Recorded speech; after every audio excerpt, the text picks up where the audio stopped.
Congressional negotiators from both parties have reached an agreement to avoid another government shutdown. CBS News learned Tuesday the president will likely sign the funding bill if the compromise reaches his desk. But that doesn't mean he likes it. CBS News Washington correspondent Paula Reid has the latest.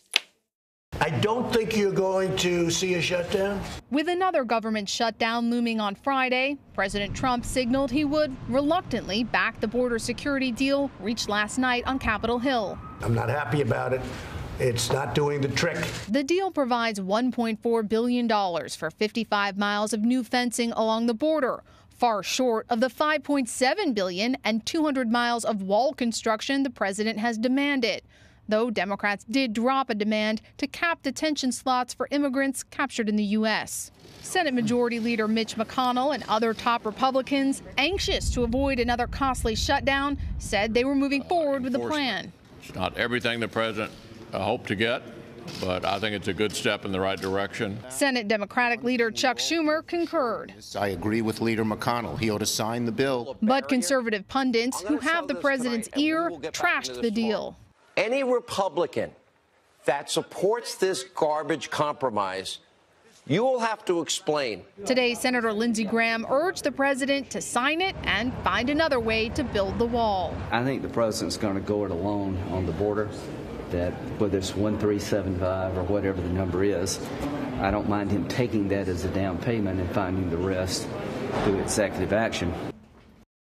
And Paula Reid joins me now from the White House. Hi, Paula. What are the biggest factors the president is likely weighing right now before making his final decision about this bill? The president appears to want to avoid another shutdown. Now, he doesn't want to go on the campaign trail heading into 2020, though, with nothing to show in terms of his promise to build that wall.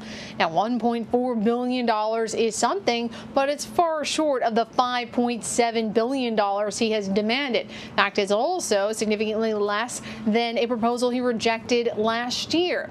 But right now he has to decide whether or not it's enough to just sign this, avoid a shutdown, and then pursue other options.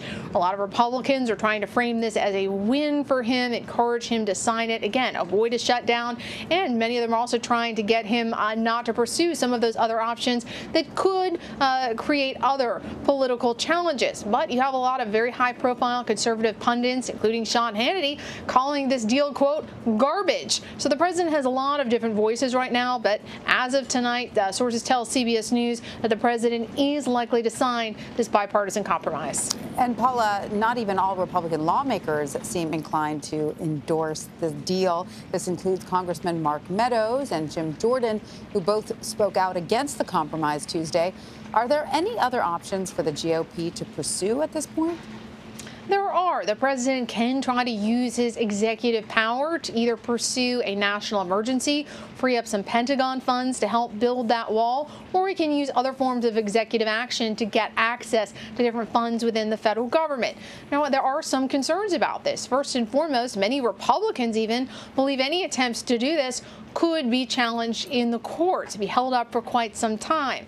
The other concern is that you risk looking like hypocrites because they vilified President Obama for using his executive power to pursue immigration policy. So these are certainly options that are open to the president, but they're legally and politically complicated. And Paula, if the president signs the deal, do we know if there are any plans for him to achieve his border policies another way? Well, if he does sign this deal, he could do sort of a combo plate option here. He could sign this deal and then pursue either a national emergency or executive action to get the rest of his money. In fact, Senator Lindsey Graham encouraged him to do just that. He said, look, this is a great down payment. Sign this. We'll get this money. And then let's go find money some other way, either through executive action, national emergency, or some other use of his executive power. All right. Paula Reid at the White House. Thank you.